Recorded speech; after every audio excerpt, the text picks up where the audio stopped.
The afternoon sun was bright over Monroe Park, casting sharp shadows across the playground where children laughed and ran. Tasha Williams wiped down her food cart's counter, the smell of grilled sausages and peppers mixing with the spring air. Her red apron was stained from the lunch rush, and her feet ached in her worn sneakers. She'd made maybe $60 today.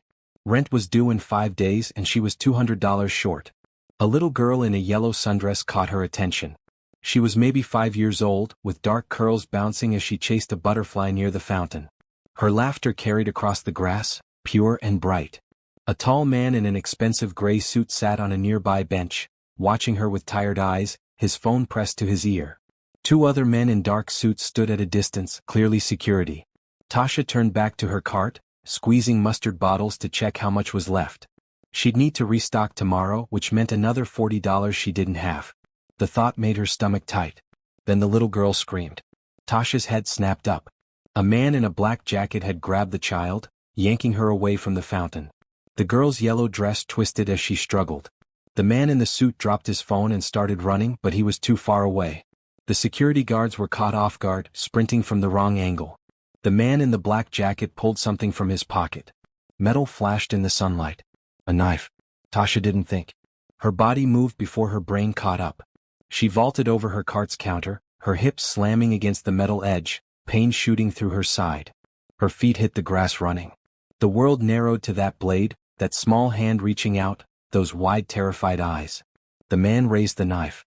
The little girl's mouth opened in another scream that Tasha felt in her bones. The blade started its downward arc. Tasha's hand shot out and closed around the blade. The metal bit into her palm, sharp and cold and burning all at once. Blood welled up immediately, hot and slick, running down her wrist and dripping onto the grass. The man's eyes went wide with shock behind his sunglasses. He tried to pull the knife back, and the blade cut deeper into Tasha's hand. She gritted her teeth against the pain that screamed up her arm and held on tighter. "Run," Tasha gasped at the little girl. Her voice came out strangled, but the child understood. She stumbled backward, tripping over her own feet in her hurry to get away. The man yanked harder on the knife. Tasha's hand felt like it was splitting open, her blood making everything slippery. She could feel the blade grating against something inside her palm, maybe bone. Black spots danced at the edges of her vision, but she didn't let go. "Let go," the man snarled, his face twisting with rage. He raised his other hand to strike her. Then the man in the gray suit slammed into the attacker like a freight train. They both went down in a tangle of limbs. The knife jerked out of Tasha's hand as they fell, and she stumbled backward, cradling her injured hand against her chest. Blood soaked through her red apron, dripping onto her jeans. The security guards reached them seconds later, pulling the attacker away from the suited man and pinning him face down on the grass. People were screaming now. Someone was calling 911. A woman was crying. Tasha's legs gave out and she sat down hard on the grass. Her hand was throbbing, each pulse of her heartbeat sending fresh waves of pain through her arm. She looked down at the cut and immediately wished she hadn't. The gash ran across her entire palm, deep and ugly, blood still flowing freely. "Ma'am? Ma'am, stay with me." The man in the gray suit was kneeling beside her. Up close, she could see he was maybe in his mid-30s, with light brown hair and worried green eyes. His expensive suit had grass stains on the knees now. "Your hand?" he said, his voice tight. He pulled off his suit jacket and wrapped it around her hand, pressing down to stop the bleeding. The pressure made her gasp. "I'm so sorry. I'm so sorry." "The girl," Tasha managed. Her tongue felt thick. "Is she okay?" "She's fine. She's safe. Because of you." His hands were shaking as he held the jacket against her wound. "The ambulance is coming. Just hold on." The little girl appeared at his shoulder, tears streaming down her face. "Daddy, is the lady going to be okay?" "Yes, baby. She's going to be fine."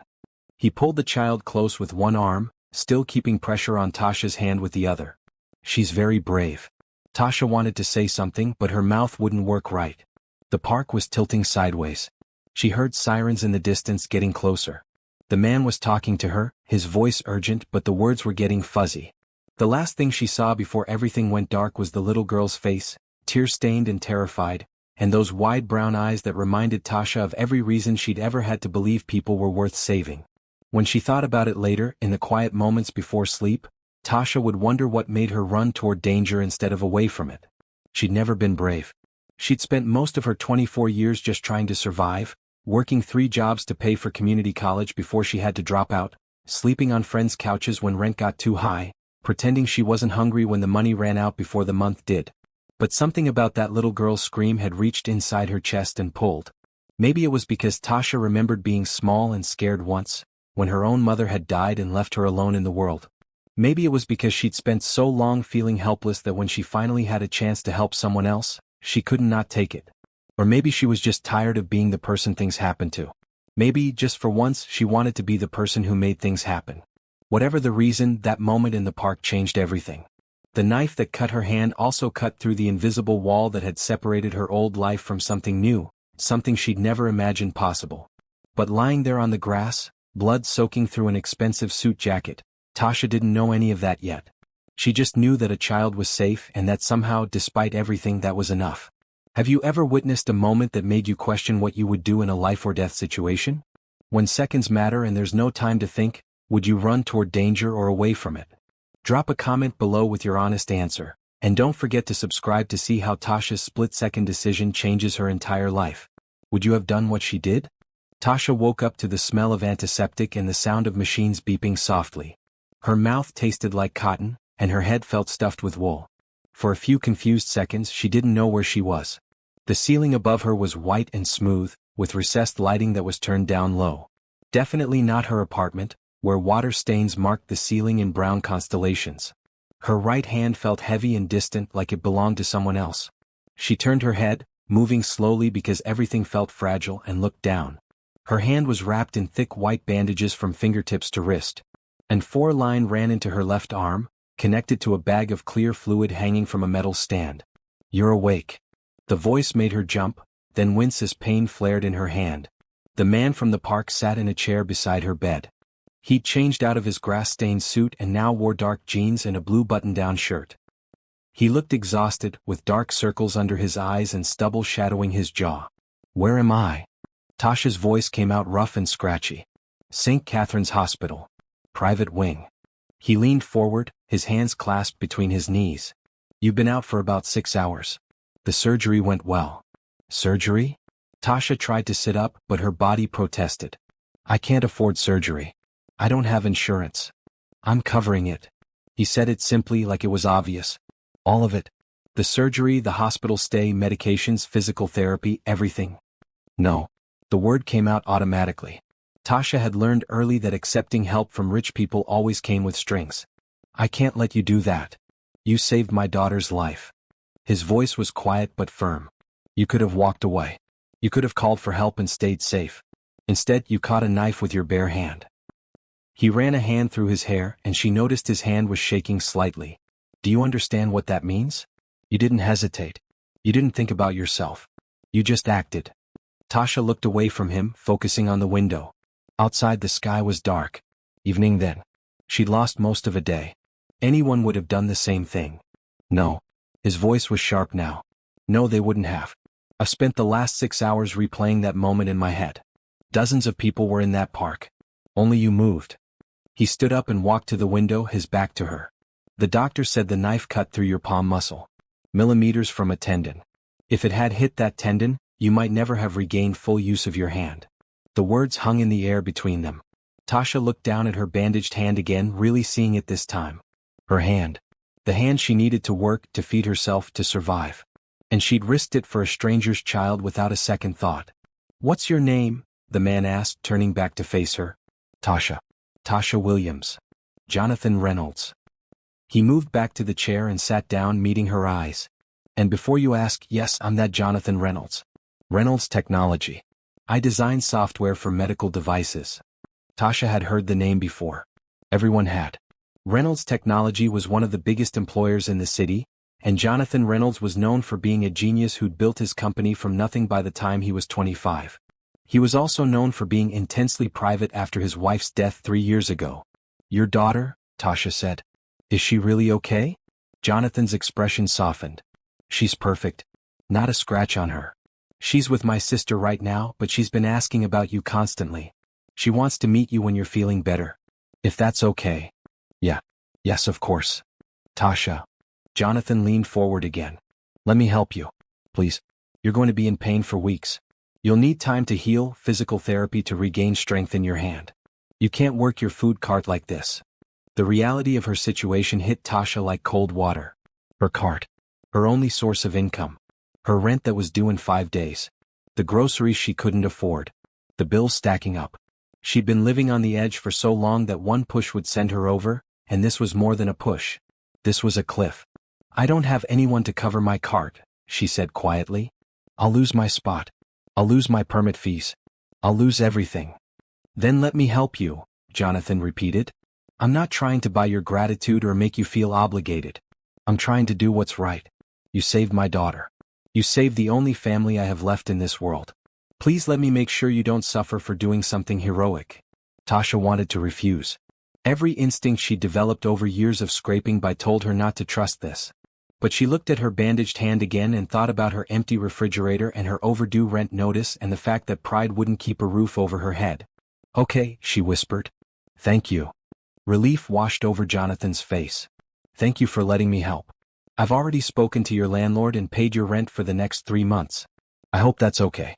I found the information in your wallet, which the paramedics gave me. I'll give it back, of course. 3 months. Tasha stared at him. I figured that would give you time to heal and figure out your next steps. Also, I'd like to offer you a job. After you've recovered. A job? Doing what? I didn't even finish college. I need someone I can trust around my daughter. Jonathan's voice was steady. Someone who's proven they'll protect her without hesitation. I'm thinking a personal assistant position. You'd help coordinate my schedule, handle some logistics, and yes, sometimes that would include being around Bethany. My current assistant is retiring next month anyway, and she's agreed to train you. I don't have any experience, Tasha protested. I wouldn't know what to do. You'd learn. Jessica, my current assistant, is excellent. She'll teach you everything you need to know. The salary is $70,000 a year, plus health insurance and education benefits if you want to finish your degree. $70,000. Tasha had made maybe $22,000 last year, working herself to exhaustion. With that kind of money, she could live in a real apartment. She could eat regular meals. She could afford a winter coat that wasn't from a thrift store. I don't understand why you're doing all this, she said. It's too much. Jonathan was quiet for a long moment. When he spoke, his voice was rough with emotion. 3 years ago, my wife died in a car accident. Bethany was only 2. Since then, she's been my whole world. The thought of losing her too. He stopped, swallowing hard. That man had a knife to my daughter. If you hadn't been there, if you hadn't acted, I would have watched her die. There's no amount of money or help that equals what you did. So please let me try.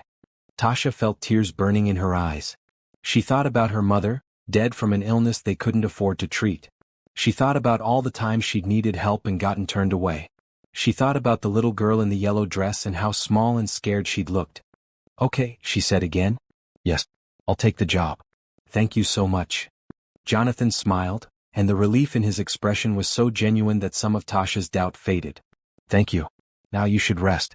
The nurse said you can probably go home tomorrow if the pain is manageable. I've arranged for a car to take you home and for a nurse to check on you daily for the first week. You really don't have to do all that. I know I don't have to. I want to. He stood up and moved toward the door, then paused. Tasha? What you did today was extraordinary. I hope you know that. After he left, Tasha lay in the dark hospital room and looked at her bandaged hand.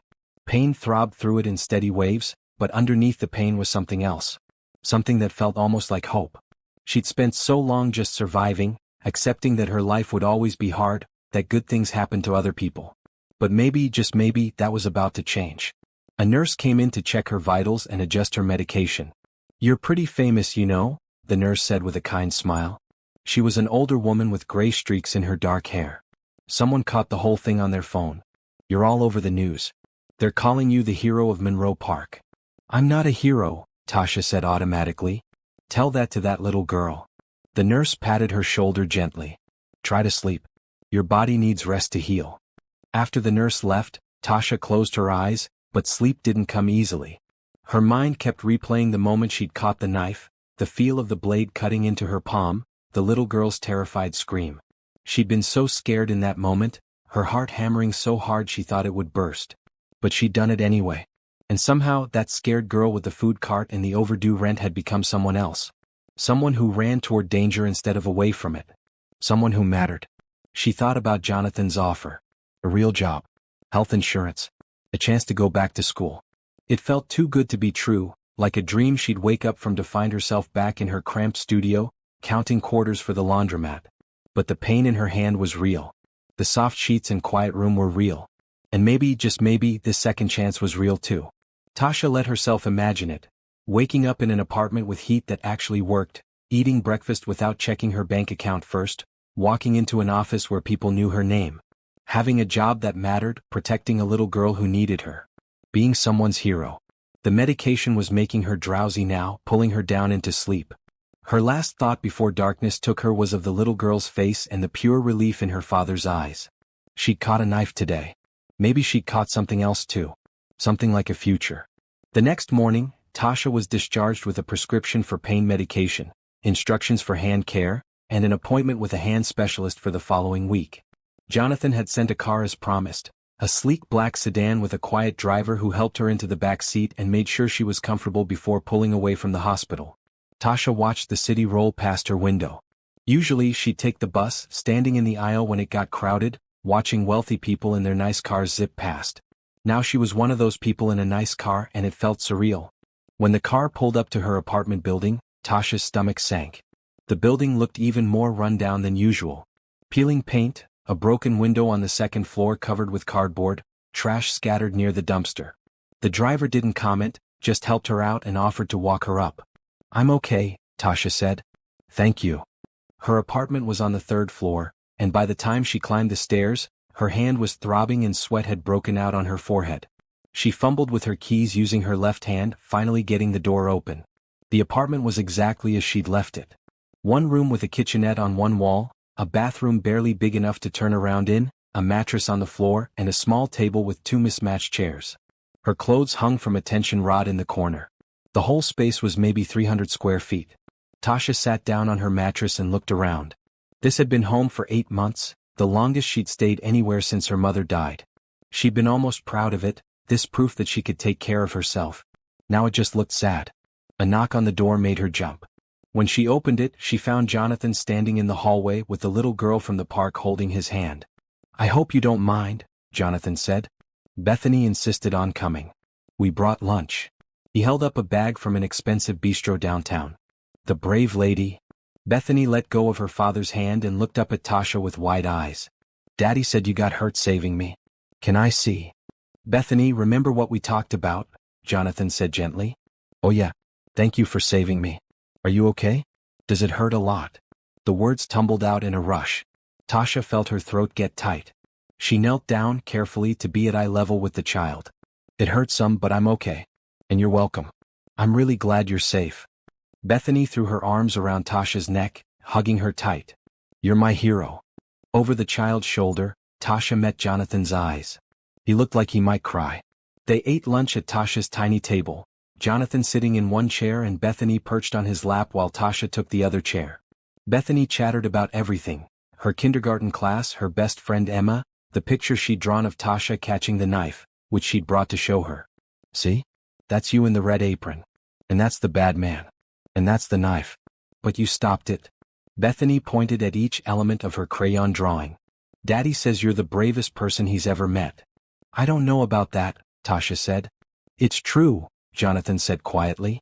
"I've known a lot of people in my life, Tasha. Business people, politicians, celebrities. None of them would have done what you did." After they ate, Bethany asked if she could watch cartoons.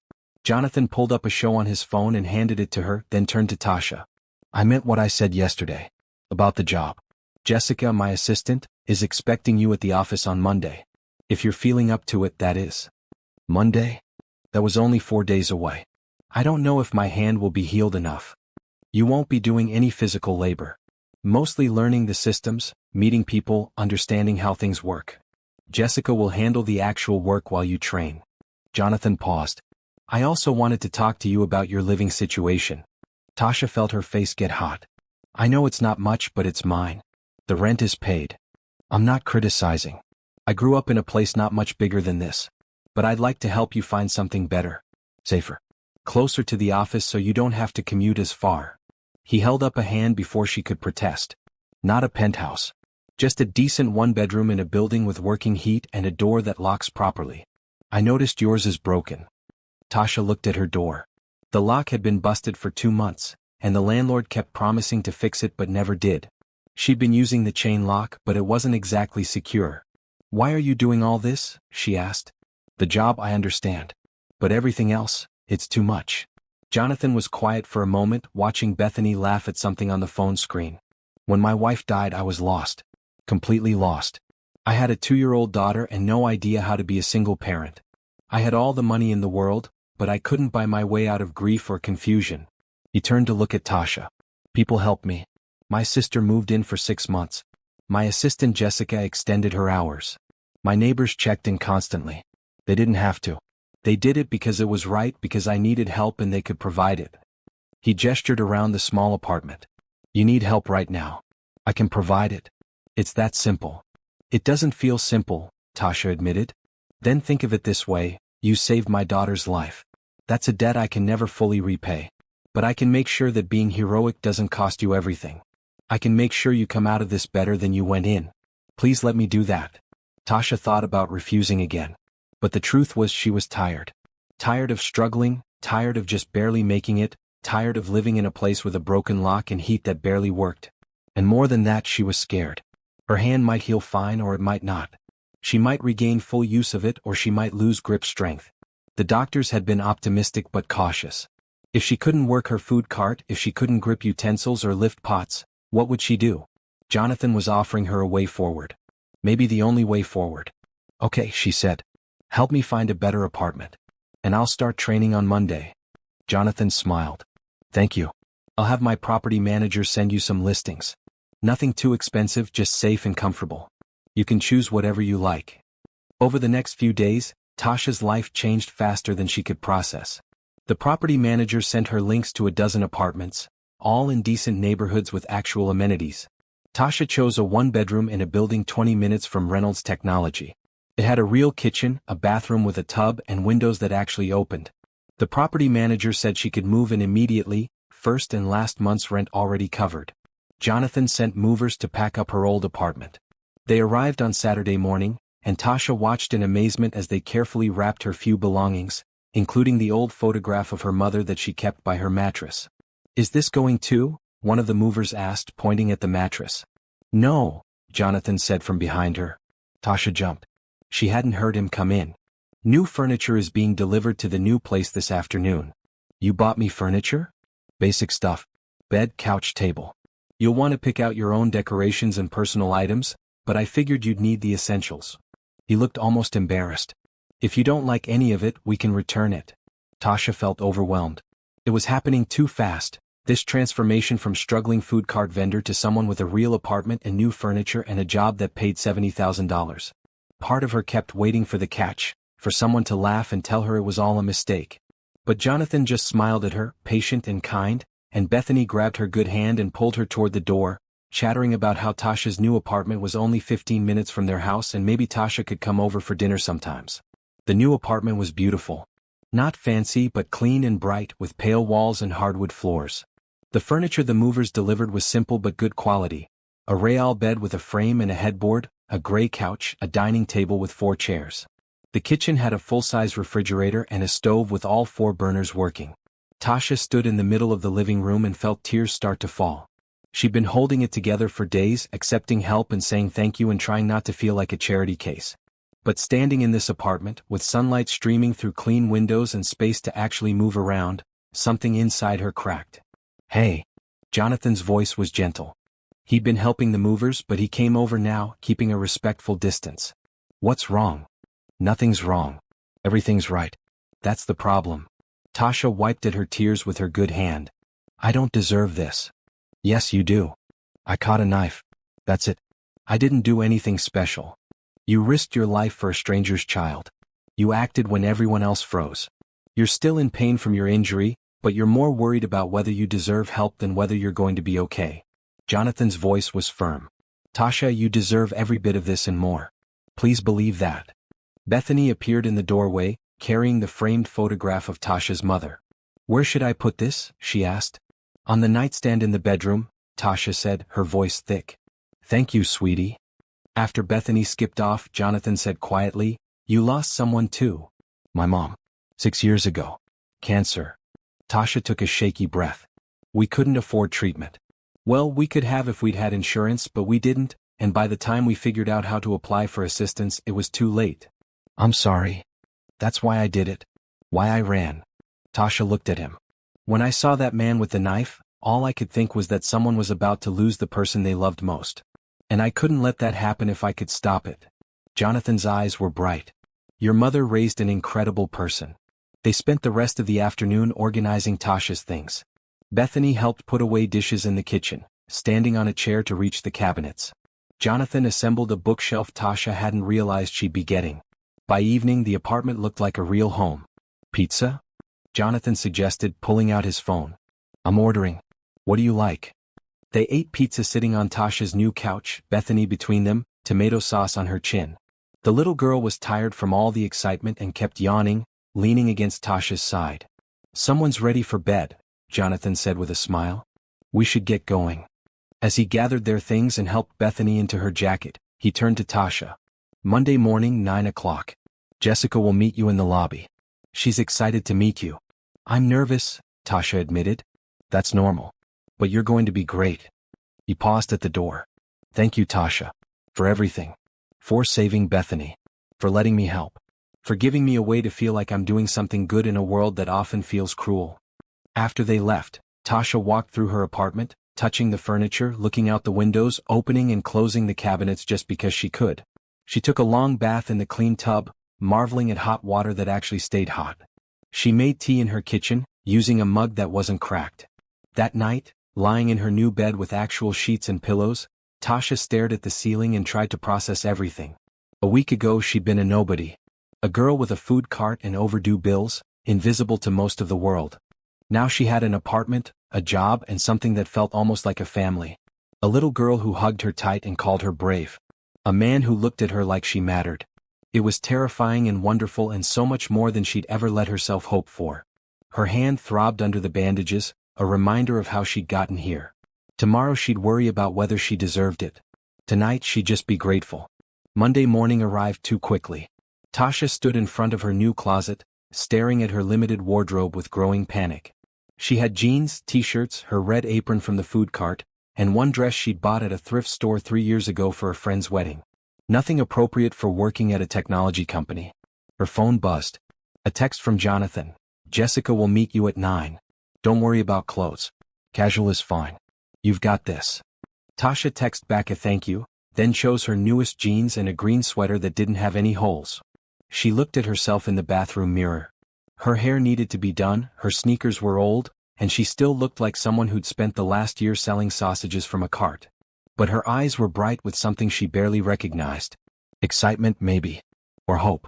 The Reynolds Technology Building was downtown, a sleek glass structure that reflected the morning sky. Tasha had passed it on the bus dozens of times, never imagining she'd walk through its doors. The lobby was all marble and chrome with a security desk and turnstiles. A woman was waiting near the entrance. She was in her early 60s, with silver hair cut in a neat bob and kind eyes behind stylish glasses. She wore a blue cardigan over a white blouse and her smile was warm. "You must be Tasha. I'm Jessica Torres." She extended her hand, then noticed Tasha's bandaged right hand. "Oh, of course. How is it healing?" "Better, I think. Still hurts." "I bet. Come on, let me show you around." Jessica led her through the turnstiles, using a badge to get them through. "Don't be nervous. Everyone here is friendly and Jonathan's told them all about you. You're something of a celebrity." The office was open and bright with floor-to-ceiling windows and plants everywhere. People worked at standing desks in conference rooms, on couches and casual seating areas. It didn't look like any office Tasha had imagined. Reynolds Technology designs software for medical devices, Jessica explained as they walked. Everything from hospital equipment monitors to home health systems.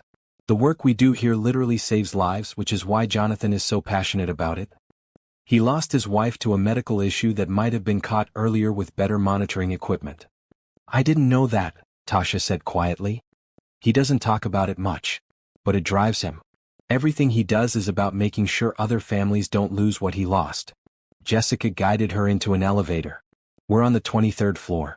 That's where Jonathan's office is and where you'll be working. The 23rd floor was quieter, with thick carpet and actual walls instead of the open layout downstairs. Jessica's desk sat outside a large corner office with frosted glass walls. A second desk, currently empty, sat next to it. That's yours, Jessica said. Computer should be all set up. Login information is in this packet. She handed Tasha a folder. We'll spend today going over the basics. Calendar management, email protocols, meeting scheduling. It sounds boring, but it's the foundation of everything. They'd barely sat down when Jonathan's office door opened. He looked professional in dark slacks and a white dress shirt, though his tie was slightly crooked. Tasha. Good morning. How's the hand? Better, thank you. Good. I'll let Jessica get you oriented. I've got a conference call in 10 minutes, but I'll check in later. He smiled at her, and Tasha felt some of her nervousness fade. The morning flew by. Jessica was an excellent teacher, patient and thorough. She showed Tasha how to access Jonathan's calendar, how to prioritize meeting requests, how to filter his emails so he only saw the most important ones. It was overwhelming but also fascinating, seeing how one person could manage so many responsibilities. The key is organization, Jessica explained. Jonathan's brilliant, but he'd forget to eat lunch if someone didn't remind him. That's where we come in. We keep his life running smoothly so he can focus on the big picture. At noon, Jonathan emerged from his office. Lunchtime. There's a cafeteria on the 10th floor, or we can order in. What sounds good, Tasha? The cafeteria is fine, Tasha said, though the thought of eating in a room full of people who all seemed to know what they were doing made her anxious. The cafeteria was bright and modern, with different food stations and floor-to-ceiling windows overlooking the city.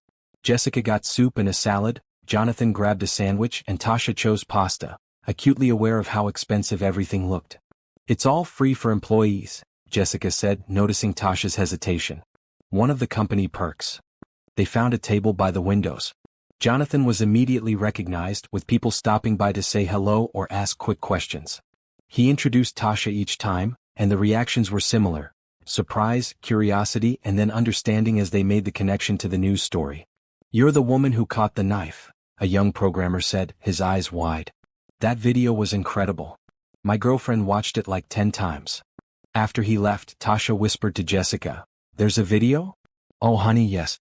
Someone recorded the whole thing on their phone. It went viral." "You haven't seen it?" Tasha shook her head. She'd been too busy moving and recovering to check social media. Jessica pulled out her phone and found the video within seconds. She turned it so Tasha could see the screen. The video started with the camera focused on someone's dog, but then you could hear a child screaming. The camera swung around, shaky and unfocused, but it caught everything. Tasha vaulting over her food cart. Sprinting across the grass. The knife coming down. Her hand shooting out and closing around the blade. The angle was from a distance, but you could see the blood. You could see Tasha's face, twisted with pain but determined. You could see her grip tighten even as the attacker tried to pull away. And you could see the little girl stumbling backwards, safe. The video ended with Jonathan tackling the attacker. The view count at the bottom was over 2 million. "I look terrified," Tasha whispered. "You look brave," Jonathan corrected. "There's a difference." That afternoon, Jessica continued Tasha's training. They went over filing systems, vendor contacts, and the various departments within the company. Tasha tried to absorb it all, taking notes with her left hand since her right was still too sore. Around 3, Bethany appeared with Jonathan's sister, a woman in her 40s with the same green eyes as Jonathan. "Uncle Jonathan said I could visit," Bethany announced. "This is Aunt Claire." "The famous Tasha," Claire said, shaking Tasha's left hand. "I've heard so much about you. Bethany talks about you constantly. Look, I brought you something." Bethany held up another drawing, this one of Tasha sitting at a desk. "That's you in your new job. You look happy." "I am happy," Tasha said, and realized it was true. They stayed for half an hour, Bethany sitting at Tasha's desk and pretending to type on the computer while Claire and Jonathan talked in his office. When they left, Bethany hugged Tasha tight around the waist. "I'm glad you work here now. We can see you all the time." The rest of the week followed a similar pattern. Tasha arrived at 9, spent the day learning from Jessica, and went home to her apartment at 5. She was exhausted every night, her brain full of new information, but it was a good exhaustion. She was learning. She was useful. Jessica was patient with her mistakes, of which there were many. Tasha accidentally deleted an important email, double-booked Jonathan for a meeting, and somehow managed to order 50 pizzas instead of 5 for a company lunch. But Jessica just laughed, fixed the problems, and showed her how to avoid them next time. Everyone makes mistakes, she said. The important thing is learning from them. Jonathan was kind but professional. He checked in daily, asking how she was settling in and if she needed anything, but he didn't hover. Tasha appreciated that. She didn't want to be treated like a charity case, and he seemed to understand that instinctively. By Friday, Tasha felt almost comfortable. She'd learned the basics of the calendar system, could navigate the email filters without panicking, and had memorized the names of the key department heads. Her hands still hurt, but the pain was manageable with over-the-counter medication. At 5 o'clock, Jessica started packing up her things. You survived your first week. How do you feel? Overwhelmed. But in a good way. That's normal. You're doing great, Tasha. Much better than I did my first week, and I'd been an assistant for 10 years before coming here. Jessica pulled on her coat. Jonathan wants to talk to you before you leave, by the way. Don't worry, you're not in trouble. After Jessica left, Tasha knocked on Jonathan's door. He was standing by the window looking out at the city. The late afternoon sun cast long shadows across the office. How was your first week? He asked without turning around. Good. Hard but good.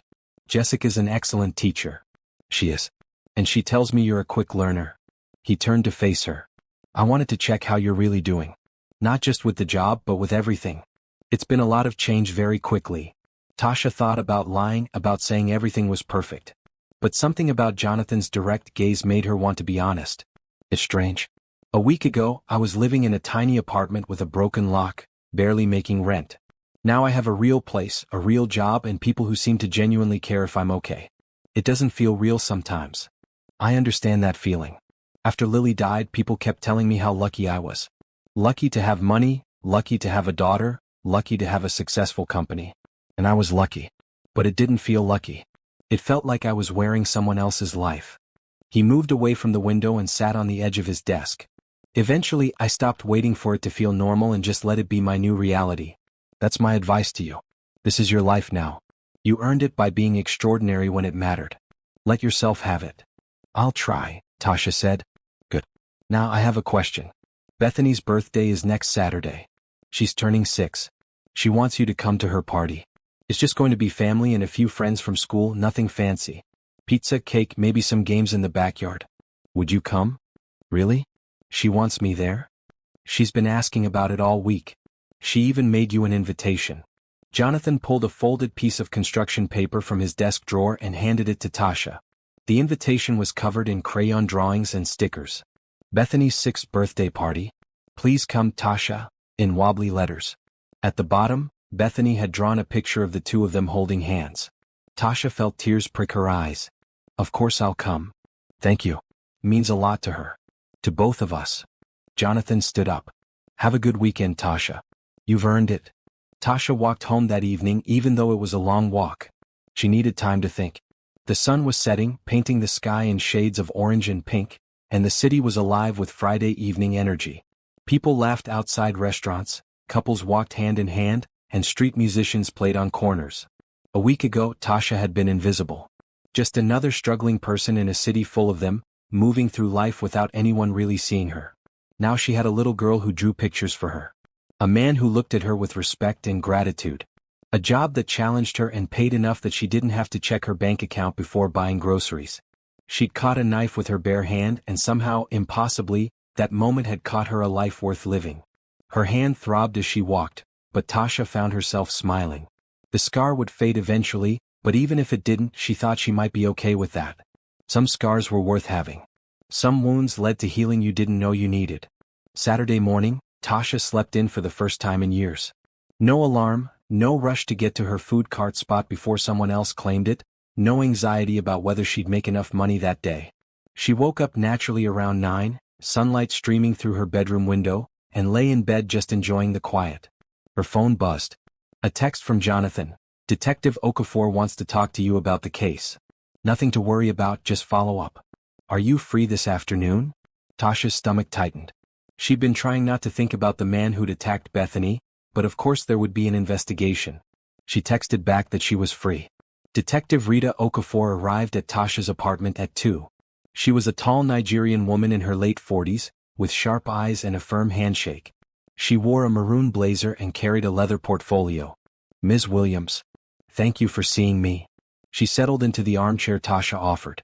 I know you gave your statement at the hospital, but I have a few follow-up questions. Okay. Tasha sat on the couch, suddenly nervous. First, how's your hand healing? Better. Still sore, but the doctor says I should regain full function with physical therapy. Good. That's good. Detective Okafor opened her portfolio and pulled out several photographs. I want to show you some pictures and see if you recognize anyone. The photos were of different men, all around the same age as the attacker. Tasha studied them carefully, her heart pounding. The third photo was him. She'd know that face anywhere, even without the sunglasses. That one, she said, pointing. That's the man from the park. You're certain? Completely. Detective Okafor nodded, making a note. His name is Vincent Curry. He has a record, mostly petty theft and assault. This is his first attempted murder charge. Do you know why he did it? Why he tried to hurt Bethany? The detective was quiet for a moment. That's where things get complicated. Curry isn't talking much, but he did admit he was hired to do the job. Someone paid him to go after Mr. Reynolds' daughter. The words hung in the air like smoke. Tasha felt cold suddenly. Someone wanted a 5-year-old girl dead? Or kidnapped? We're not entirely sure. Curry's story keeps changing. Detective Okafor leaned forward. Ms. Williams, I need you to understand something. This wasn't a random attack. Bethany Reynolds was specifically targeted. Which means whoever hired Curry might try again. Does Jonathan know? I just came from his house. He knows. Security has been increased around both Bethany and Mr. Reynolds. The detective paused. I'm telling you this because you work for him now. You'll be around his daughter regularly. You need to be aware of the potential danger. Tasha thought about the little girl who'd hugged her tight, who'd drawn her pictures, who'd called her brave. The thought of someone wanting to hurt her made Tasha's blood run cold. Do you have any idea who hired him? She asked. We're investigating several leads. Mr. Reynolds has business competitors, certainly. He's also been involved in some patent disputes that got ugly. And then there's the fact that his company is worth several $billion, which makes him a target for all sorts of people with all sorts of motivations. Detective Okafor gathered her photos and stood up. I wanted to give you this information directly because you're part of this now, whether you intended to be or not. If you see anything suspicious, anyone watching the office or following you or Mr. Reynolds, call me immediately. She handed Tasha a business card. After the detective left, Tasha sat on her couch for a long time, staring at the card. She'd thought saving Bethany was a one-time thing, a moment of courage that was over. But it wasn't over. Someone out there wanted to hurt that little girl and they might try again. Tasha picked up her phone and called Jonathan. He answered on the second ring. Detective Okafor just left, she said without preamble. She told me about Vincent Curry being hired. I was going to call you. I didn't want you to worry. Jonathan sounded exhausted. I'm not worried. I'm angry. And she was. Fury burned in her chest at the thought of someone targeting a child. What can I do to help? You've already done more than enough, Tasha. I don't expect you to. I'm not asking what you expect. I'm asking what I can do. Her voice was firm. That little girl hugged me yesterday and invited me to her birthday party. I'm not going to sit back and let someone hurt her if there's anything I can do to prevent it. Jonathan was quiet for a long moment. The security company is installing cameras around my house. I've hired 2 bodyguards to rotate shifts watching Bethany. Claire's going to stay with us for a while. But honestly, Tasha, the best thing you can do is be careful yourself. Whoever is behind this knows you're the one who stopped the first attempt. That might make you a target too. Tasha hadn't thought of that. I can handle it. I know you can. But promise me you'll be careful. Lock your doors. Pay attention to your surroundings. Call me if anything feels off. I promise. That evening, Tasha couldn't stop thinking about the investigation. She found the video of the attack on her phone and watched it again, studying every frame. Something about it bothered her, but she couldn't figure out what. She called her friend Lisa, one of the few people from her old life she'd stayed in touch with. Lisa worked 2 jobs and was taking night classes, always exhausted but always positive. Girl, I saw that video, Lisa said when she answered. You're crazy. Brave but crazy. How's the hand? Healing. Listen, can I ask you something? About that day in the park. Sure. Did it seem planned to you? Like, the guy knew exactly where to go and when to be there? Lisa was quiet for a moment. Yeah, actually. Now that you mention it. He wasn't looking around like he was confused about where the kid was. He went straight for her. That's what I thought. Tasha's mind was racing. Which means he'd been watching. Maybe for a while. That's creepy as hell. Have you told the cops? Not yet. But I will. After hanging up with Lisa, Tasha called Detective Okafor and left a voicemail with her observation. It probably didn't matter, probably wouldn't change anything, but it felt important to share. The week before Bethany's birthday party passed in a blur of work and worry. Tasha threw herself into learning her job, grateful for the distraction. Jessica continued her training, teaching her about expense reports and travel arrangements and the dozen other small tasks that kept Jonathan's life running smoothly. You're picking this up faster than I expected, Jessica said on Thursday. By the time I retire next month, you'll be ready to take over completely. I'm going to miss you, Tasha admitted. Over the past 2 weeks, Jessica had become more than just a trainer.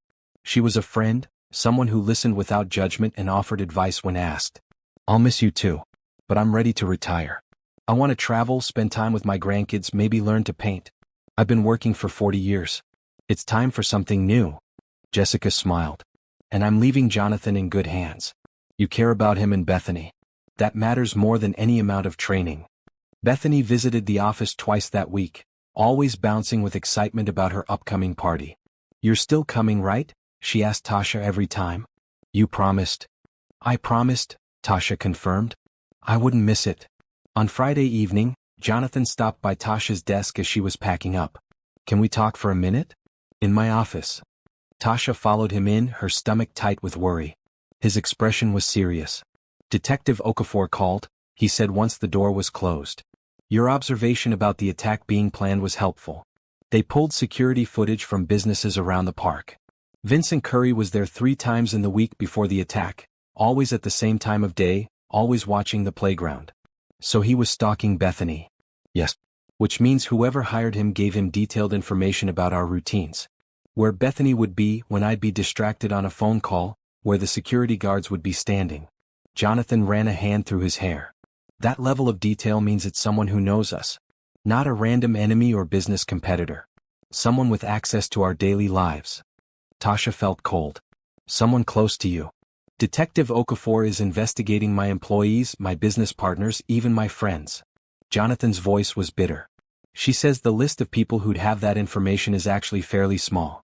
Which should make this easier to solve, but instead it just makes me paranoid about everyone around me. Not everyone, Tasha said quietly. You can trust me. Jonathan met her eyes. I know. You're one of the few people I'm absolutely certain about. You proved where you stand when you caught that knife. They stood in silence for a moment. Outside the window, the city lights were starting to twinkle as evening fell. Bethany's party is tomorrow, Jonathan said finally. It's still happening. I'm not going to let whoever is behind this steal my daughter's joy. But there will be extra security.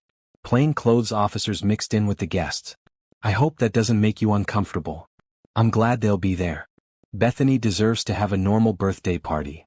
Thank you for understanding. And thank you for caring about her. Jonathan's voice was rough. I know you signed up to be an assistant, not a bodyguard or a friend. But you've become important to both of us. Tasha felt her throat get tight. You've both become important to me too. What would you do if you discovered someone close to you had betrayed your trust in the worst possible way? Would you see it coming or would the truth blindside you? Share your thoughts in the comments, and make sure you're subscribed because this story is about to take a turn that will change everything for Tasha, Jonathan, and little Bethany. Bethany's birthday party was everything a 6-year-old could want.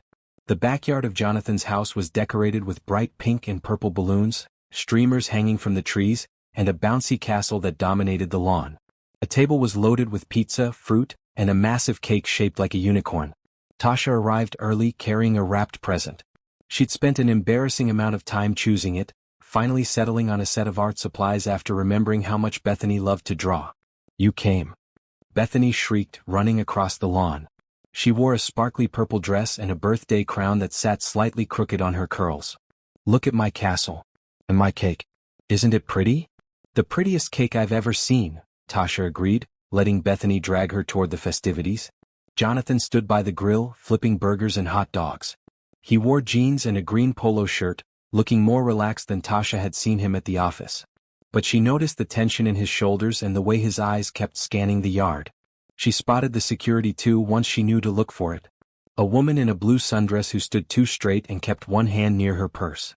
A man in khakis and a button-down who never quite relaxed into conversation. They were good, blending in with the parents and relatives, but Tasha had spent enough time watching people to recognize those who were watching back. Claire, Jonathan's sister, greeted Tasha with a warm hug. "I'm so glad you could make it. Bethany's been talking about you all week. You'd think you were the birthday girl." The party was loud and chaotic in the best way. Children ran around screaming with joy, playing games and eating too much sugar. Parents chatted in clusters, drinking lemonade and watching their kids. Bethany opened presents with the appropriate level of 6-year-old enthusiasm, squealing over each gift. When she got to Tasha's present, she ripped off the wrapping paper and gasped. "Art supplies. Look, Daddy, so many colors." She threw her arms around Tasha. "Thank you, thank you, thank you. You're very welcome, birthday girl." After the cake was cut and the singing was done, the party started to wind down. Parents collected their exhausted children, thanking Jonathan and waving goodbye. The security people lingered, though, and Tasha noticed Jonathan having a quiet conversation with the woman in the blue sundress. "Everything okay?" Tasha asked when he came back over. "Fine. Just checking in." But his expression said otherwise. By 6 o'clock, only family and Tasha remained. Claire was helping Bethany sort through her presents, and Jonathan asked Tasha to come inside for a minute. His house was beautiful, decorated in comfortable modern style with family photos everywhere. Tasha could see Lily in some of them, a pretty woman with dark hair and a bright smile, always laughing in the pictures. Jonathan led her to his home office, a room lined with bookshelves and dominated by a large desk. He closed the door behind them and leaned against it, suddenly looking exhausted. "Someone called the house this morning," he said without preamble. "On the landline, which almost no one has the number for. They didn't identify themselves. They just said, 'Pretty party.' Shame if something ruined it." Tasha felt ice in her stomach. "Did you tell the police?" Detective Okafor was here within 20 minutes. They traced the call to a burner phone. Dead end. Jonathan moved to the window, looking out at the backyard where Bethany was now chasing fireflies with Claire. "Whoever is doing this is bold. They're not even trying to hide anymore." What did the detective say? That we need to be more careful. That they're close to identifying who hired Vincent Curry, but they need more time. Jonathan's hands were clenched into fists. "I don't know how much more time I can give them. Living like this, constantly afraid, never knowing if today is the day someone tries again." He broke off, his voice cracking. Tasha moved closer without thinking, placing her good hand on his arm. "You're not alone in this," she said firmly. "I'm here. Claire's here.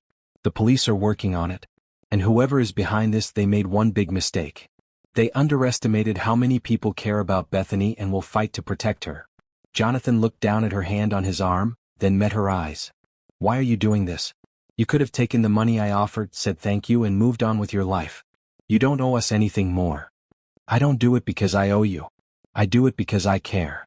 The words came out more intense than Tasha intended, but they were true. "Bethany is the sweetest kid I've ever met. And you are a good man trying to protect your daughter while running a company that helps people. I'm not walking away from that just because it's hard or scary." They stood close in the quiet office, the evening light casting shadows across the room. Tasha became suddenly aware of how near she was standing, how she could see the flecks of gold in Jonathan's green eyes. He lifted his hand slowly and tucked a strand of hair behind her ear. "You're remarkable, Tasha Williams." Before either of them could do or say anything else, the office door burst open. Claire stood there, her face pale. "Jonathan. Someone's at the front gate." The security system caught them on camera. They left something.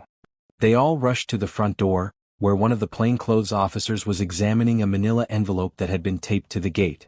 He was wearing gloves, treating it like evidence. "Don't touch it," the officer said. "I've already called it in. Detective Okafor is on her way." Through the clear plastic of the evidence bag he'd placed it in, Tasha could see the envelope. On the front, written in block letters, were 2 words, "Last warning." Bethany appeared at the top of the stairs, holding her new stuffed animal. "Daddy? What's happening? Why does everyone look worried?" Jonathan immediately put on a smile and went to her. "Nothing, baby. Just some grown-up stuff. How about we go finish opening those presents?" After Bethany was distracted again, Jonathan, Claire, Tasha, and the officers gathered in the kitchen. Detective Okafor arrived 15 minutes later, her expression grim. "The envelope contains photos," she said after examining it carefully. "Of Bethany. At school, at the park, here at home. Taken over the past few weeks. They've been watching her this whole time, Claire whispered, horrified. It appears so. Detective Okafor's voice was controlled but angry. This is escalating. Mr. Reynolds, I'm recommending you and your daughter relocate to a safe house until we identify the suspect. No. Jonathan's voice was flat. Bethany just turned 6. She has school, friends, a life. I'm not going to lock her away because some coward is threatening us. Jonathan, Claire started, but he cut her off. I'll increase security. I'll hire more bodyguards. I'll do whatever it takes. But I'm not going to let fear control how we live. Detective Okafor nodded slowly. I understand. Then here's what we're going to do. I want at least 2 officers with Bethany at all times. One follows her to school, stays during the day and brings her home. Another stays at the house. Mr. Reynolds, you'll have protection as well. What about Tasha? Jonathan looked at her. She's been part of this from the beginning. If they know about Bethany's routines, they probably know Tasha works for me now. I can take care of myself, Tasha protested. I'm assigning an officer to check on you as well, Detective Okafor said. Just as a precaution. This person has shown they're willing to hurt a child. We can't take any chances. After the detective left and the new security protocols were established, Tasha prepared to leave. It was nearly 9 and Bethany was finally in bed, exhausted from her party and the excitement. Jonathan walked Tasha to her car, one of the officers trailing at a discreet distance. I'm sorry your first few weeks working for me have been like this, Jonathan said. This isn't what you signed up for. Stop apologizing. I'm exactly where I want to be. Tasha looked up at him in the darkness. We're going to figure this out. Detective Okafor will find who's behind it. And if she doesn't? If this just goes on and on? Then we adapt. We stay vigilant. We protect Bethany together. She touched his arm again. You're not doing this alone, Jonathan. He pulled her into a hug, sudden and tight. Tasha stiffened in surprise, then relaxed into it, wrapping her arms around him. They stood like that for a long moment, holding each other in the darkness of his driveway while fireflies blinked in the trees and an officer pretended not to watch. Thank you, Jonathan whispered into her hair. For everything. For being brave. For caring. For staying. Always, Tasha said and meant it.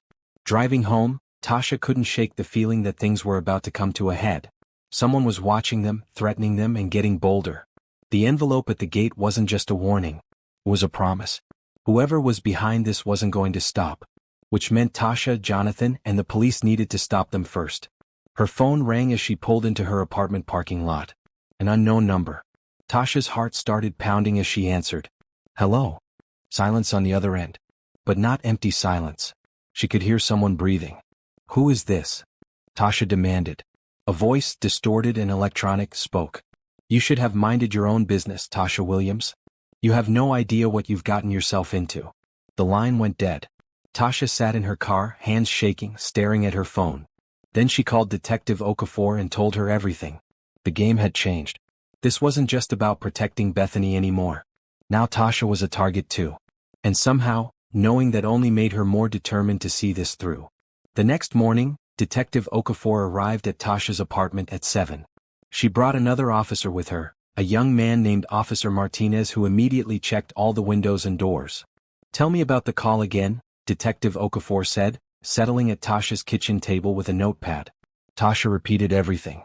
The unknown number, the distorted voice, the exact words. Her hands shook slightly as she spoke, adrenaline still coursing through her system from the night before. She'd barely slept, jumping at every small sound in her apartment. The number was from another burner phone, Detective Okafor said. But they made a mistake calling you. It shows they're rattled. They're trying to scare you into backing off. It's working, Tasha admitted. I'm scared. Good. Fear makes you careful. But don't let it make you helpless. The detective leaned forward. Here's what I didn't tell Mr. Reynolds last night. We broke Vincent Curry yesterday. Tasha's eyes widened. What? He finally agreed to talk in exchange for a reduced sentence. He told us who hired him. Detective Okafor pulled out a photograph and slid it across the table. Tasha looked at the photo.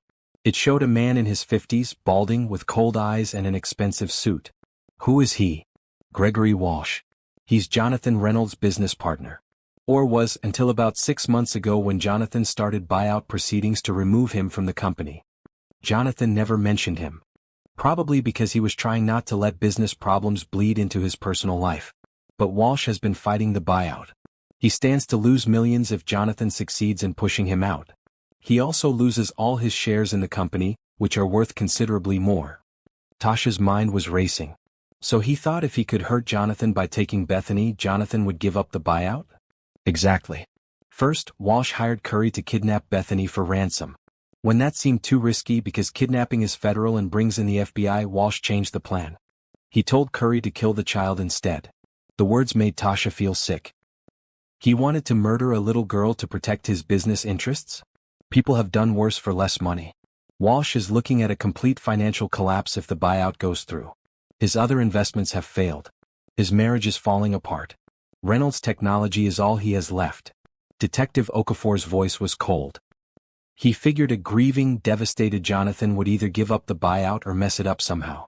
Either way, Walsh keeps his position and his money. That's evil. Yes, it is. But now we have proof. Curry gave us text messages, payment records, even a recorded phone call where Walsh discussed the plan. We're moving to arrest Walsh this morning. Relief flooded through Tasha so intensely she felt dizzy. It's over? Almost. We need to find Walsh first. He didn't show up to his office yesterday, and his wife says he hasn't been home. But we have officers at his known locations, and we've frozen his accounts so he can't run far. Detective Okafor stood up.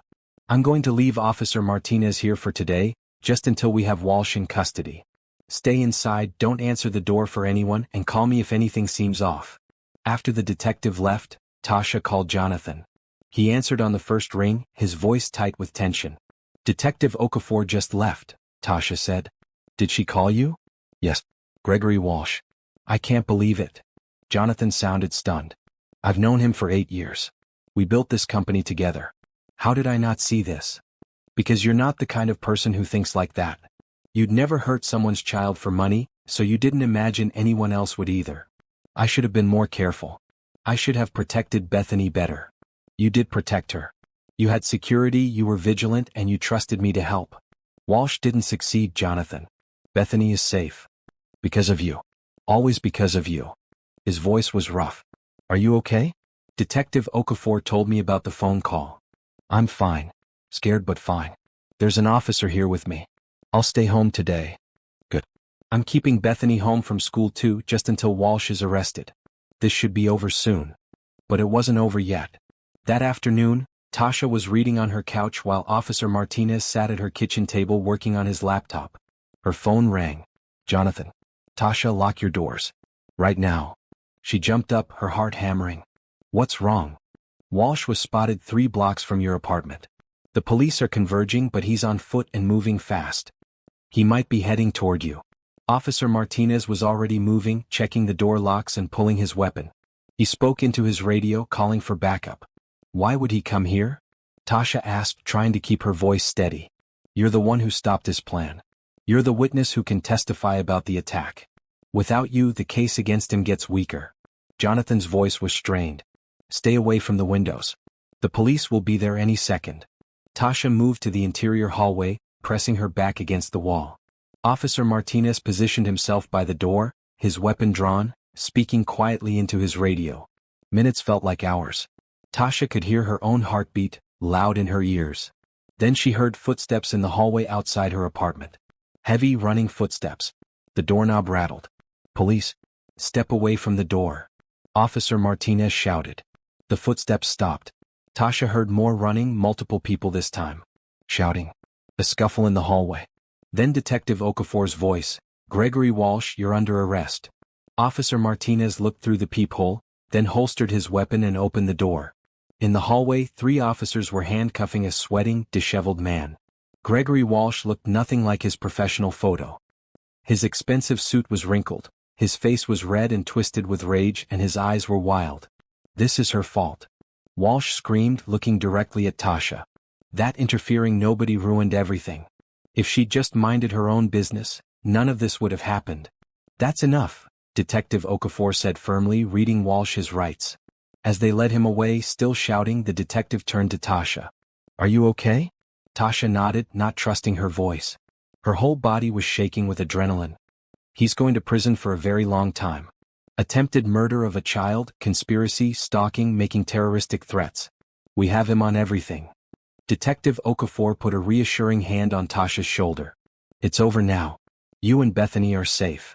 After the police left, taking Walsh with them, Tasha sat on her couch and cried. Not from fear, though she was still scared. Not from relief, though she was relieved. She cried from the overwhelming weight of everything that had happened in the past 3 weeks. From catching the knife to saving Bethany to becoming part of Jonathan's life to being threatened and hunted. Her phone rang again. Jonathan. They got him, Tasha said before he could speak. He came to my door, but they got him. I'm coming over. I need to see that you're okay. You don't have to do that. Yes, I do. I'll be there in 20 minutes. True to his word, Jonathan arrived 20 minutes later, slightly out of breath like he'd been hurrying. He took one look at Tasha's tear-stained face and pulled her into a hug. I'm so sorry, he said into her hair. I'm so sorry you got dragged into this. I'm not. Tasha pulled back to look at him. If I hadn't been there that day, Bethany would be dead. If I hadn't stayed involved, Walsh might have tried again and succeeded. I'm not sorry for any of it.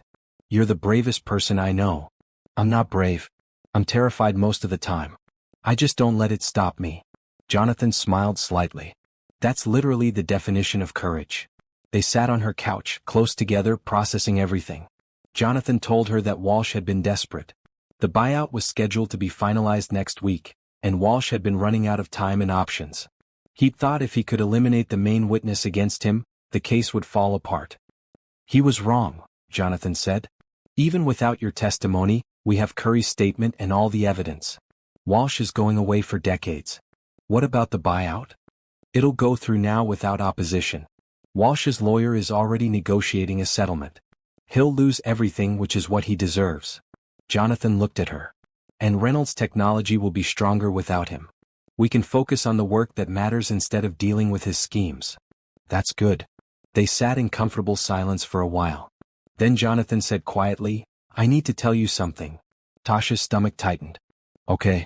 These past few weeks, getting to know you, seeing how you are with Bethany, watching you face all of this with such strength. He paused, seeming to gather his courage.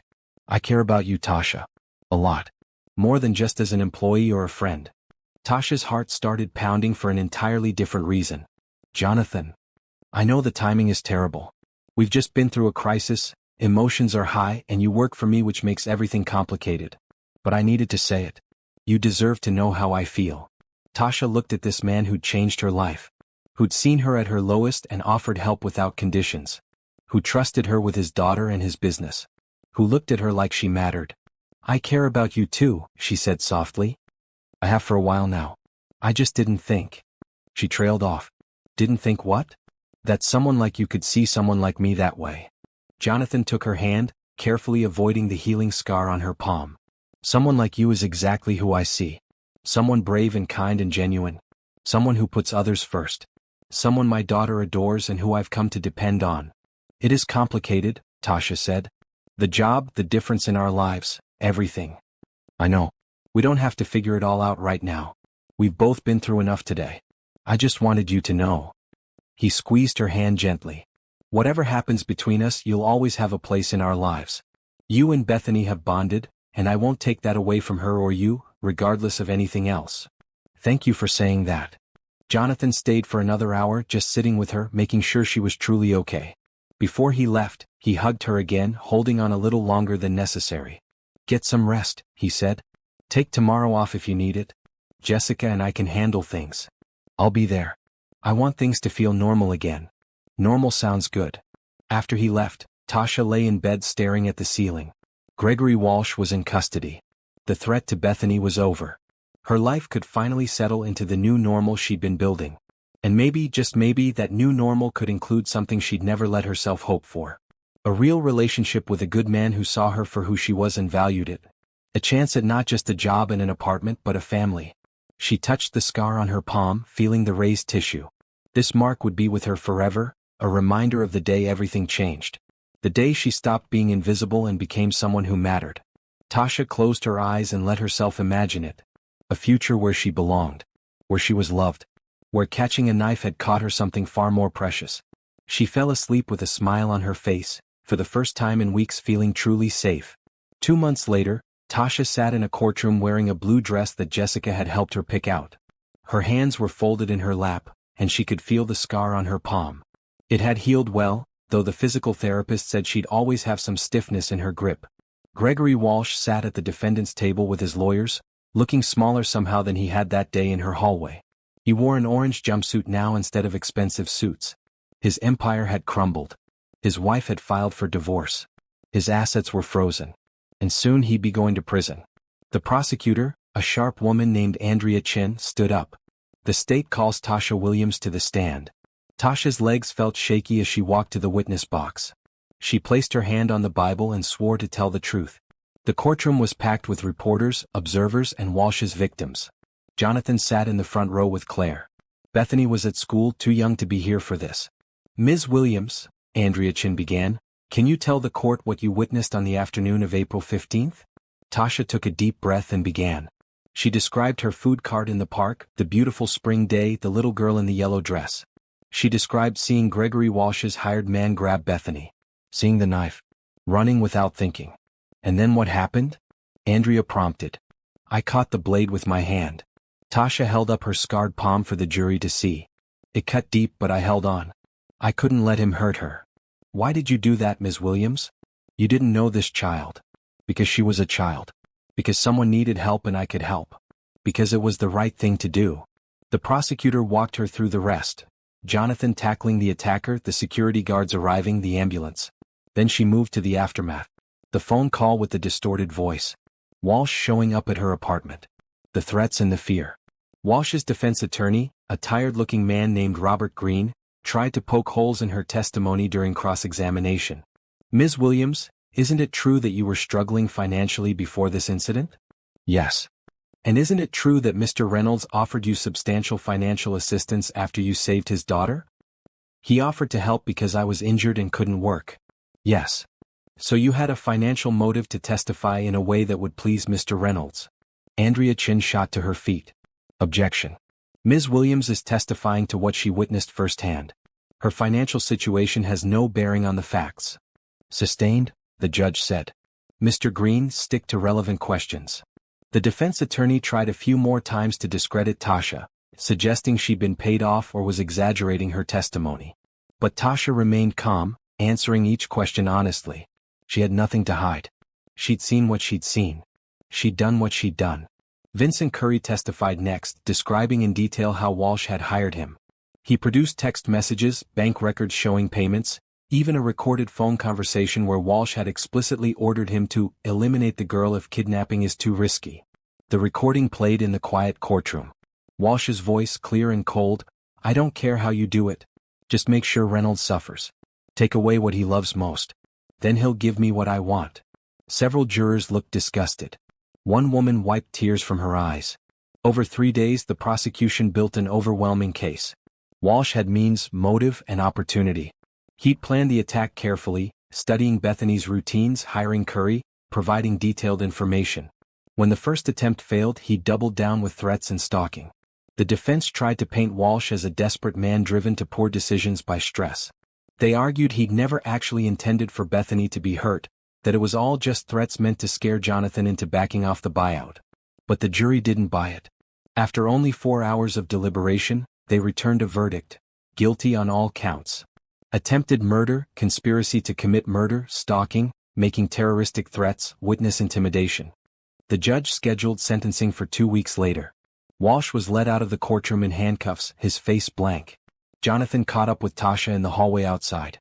You were amazing in there. So calm and clear. I just told the truth. Tasha felt drained. Testifying had been harder than she'd expected, reliving that day in the park and all the fear that followed. Come on. Let me buy you lunch. Or dinner. Whatever meal this counts as. Jonathan looked at his watch. It's 4 o'clock. We've been here all day. They went to a quiet restaurant near the courthouse, sitting in a corner booth away from other diners. Tasha ordered soup because her stomach was too unsettled for anything heavier. How's Bethany doing? She asked. Does she understand what's been happening? She knows the bad man who tried to hurt her is going to jail. She doesn't understand all the details, which is probably for the best. She's mostly just excited that she can go to the park again without a bodyguard. Jonathan smiled. She asked me yesterday if you could come to the park with us this weekend. She wants to show you her new skill on the swings. I'd love to. They ate in comfortable silence for a while. Over the past 2 months, Tasha and Jonathan had found a rhythm. She'd become invaluable at work, taking over all of Jessica's duties as the older woman transitioned into retirement. Tasha managed Jonathan's calendar, coordinated with department heads, and even sat in on some meetings to take notes. But more than that, she'd become part of their family. She had dinner at Jonathan's house twice a week. She helped Bethany with art projects and read her bedtime stories. She went to Bethany's school events and soccer games. Jonathan had been careful about his feelings, not pushing or making things awkward. But Tasha felt the connection between them growing stronger. The way he looked at her. The way he found excuses to spend time with her. The way they could communicate with just a glance after months of working together. Tasha, Jonathan said, setting down his fork. The trial's over. Walsh is going to prison. Our lives can finally get back to normal. That's good. Except I don't want normal. Not if normal means pretending I don't have feelings for you. Not if normal means keeping this professional distance when all I want is to be close to you. Tasha's heart started racing. Jonathan. I know all the reasons this is complicated. I'm your boss. I have a daughter. We come from different worlds. But none of that matters to me. What matters is that you're the first person I think about in the morning and the last person I think about before I sleep. What matters is that Bethany lights up when you walk in the room. What matters is that you make both of our lives better just by being in them. You make my life better too, Tasha said quietly. You and Bethany both. I never thought I could have this. A real job, a real home, people who care about me. And then more than that. Someone who sees me, really sees me and likes what he sees. I more than like what I see. I love what I see. Jonathan reached across the table and took her hand. I love you, Tasha. I've been falling in love with you since the day you caught that knife. Maybe even in that exact moment, watching you risk everything for my daughter without hesitation. Tears pricked Tasha's eyes. I love you too. I've been scared to say it, scared to hope for this, but I do. I love you and I love Bethany. Then let's stop being scared. Let's see where this goes. We'll take it slow, make sure Bethany adjusts, figure out the work situation. But let's do this together. Really together. Yes, Tasha said, smiling through her tears. Yes, I want that. Jonathan got up and slid into her side of the booth, pulling her into his arms. They sat like that for a long moment, holding each other, feeling the rightness of it. I should probably tell you, Jonathan said with a laugh, that Bethany has been asking when you're going to be her new mommy. Apparently, she told her whole kindergarten class that her daddy loves you. Oh no, Tasha laughed. What did you say? I told her that grown-ups need time to figure things out, but that I do love you very much and I hope someday soon you'll be part of our family officially. Someday soon sounds perfect. 2 weeks later, Gregory Walsh was sentenced to 23 years in prison. Vincent Curry received 8 years with the possibility of parole for his cooperation. The case closed finally and completely. That weekend, Tasha moved some of her things into Jonathan's house. Not all of them, not yet. But enough. A drawer in his dresser. Space in the bathroom cabinet. Her favorite coffee mug in his kitchen. Bethany helped her unpack, chattering excitedly about how Tasha could sleep in the guest room. But maybe someday you can sleep in Daddy's room? That's what mommies and daddies do. Someday, Tasha agreed, ruffling the little girl's hair. That night, after Bethany was asleep, Tasha and Jonathan sat on his back porch watching fireflies blink in the darkness. His arm was around her shoulders and she leaned into his warmth. Thank you, she said softly. For what? For seeing me. For not letting me refuse your help. For giving me a chance at this life. You gave yourself this life. You earned it the moment you ran toward danger instead of away from it. Jonathan kissed the top of her head. I'm just grateful you let me be part of it. Tasha looked at her scarred palm in the dim light from the house. The mark would fade more over time, but it would never completely disappear. She was glad. It was a reminder of the moment everything changed. The moment she stopped surviving and started living. She'd caught a knife with her bare hand and bled for it. But that blood had watered something new. Something beautiful. Something that looked a lot like love and family and home. What are you thinking? Jonathan asked. That some scars are worth having. He took her scarred hand and kissed the palm gently. The best ones are. They sat in the peaceful night, two people who'd found each other in the chaos, building something real from broken pieces. Behind them in the house, a little girl slept safe and sound. Ahead of them stretched a future full of possibility. And in that moment, Everything felt exactly right. 6 months after the trial, life had settled into a wonderful rhythm. Tasha woke up most mornings in Jonathan's house, in the guest room that had slowly become hers. She'd make coffee while Jonathan got Bethany ready for school, then they'd all have breakfast together before starting their day. Work was going well. Tasha had fully taken over as Jonathan's executive assistant, and she was good at it. She developed her own systems, built relationships with the staff, and learned to anticipate problems before they became crises. People respected her not because she'd saved the CEO's daughter, but because she was competent and kind. She was also taking classes again. 2 nights a week, she attended college courses online, working toward finishing her degree in business administration. Jonathan had offered to pay for it, but Tasha had insisted on using the education benefits from her job like any other employee. She needed to know she'd earned this on her own merit. "You're so stubborn," Jonathan had said with a smile when she'd refused his offer. "You say stubborn, I say independent. I say I love you either way." Her relationship with Jonathan had deepened naturally over the months. They'd gone on proper dates, dinners and movies and walks through the park where they'd met. They'd talked for hours about everything and nothing. They'd learned each other's habits and preferences, the comfortable intimacy of daily life. But they'd been careful with Bethany, letting her adjust to the changes slowly. Tasha was her friend first, then gradually more.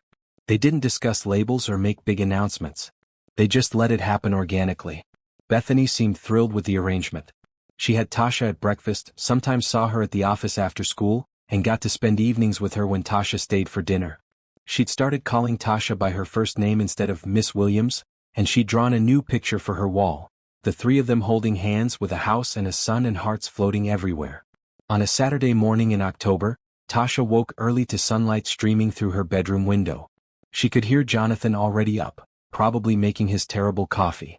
She smiled and got out of bed, pulling on jeans and a red sweater. In the kitchen, she found him at the stove attempting to make pancakes. 2 were already burned in the pan. "Need help?" she asked, kissing his cheek. "Desperately. I don't know how you make these look so easy." Tasha took over the pancakes while Jonathan set the table. This had become their Saturday morning ritual. Pancakes, usually made by Tasha because Jonathan was hopeless in the kitchen, eaten together before starting their weekend. Bethany stumbled in wearing her unicorn pajamas, her hair a mess of curls. She climbed into Tasha's lap without asking, something she did now like it was the most natural thing in the world. "Morning, sleepyhead," Tasha said, hugging her. "Morning.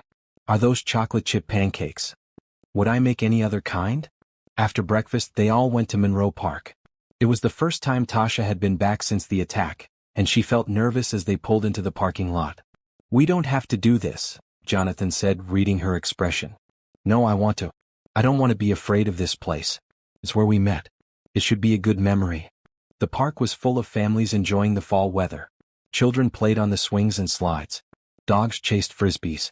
It looked peaceful and normal, nothing like the scene from her nightmares.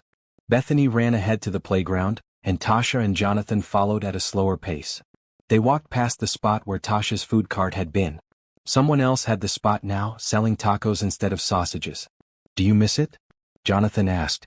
"The cart? Sometimes. It was mine, you know. I built that business from nothing. But honestly, no. I don't miss the long hours or the uncertainty or never knowing if I'd make rent." She looked up at him. "What you gave me is so much better. Stability. A future. A family." They reached the fountain where it had happened. Tasha stood at the edge, looking at the water sparkling in the sunlight.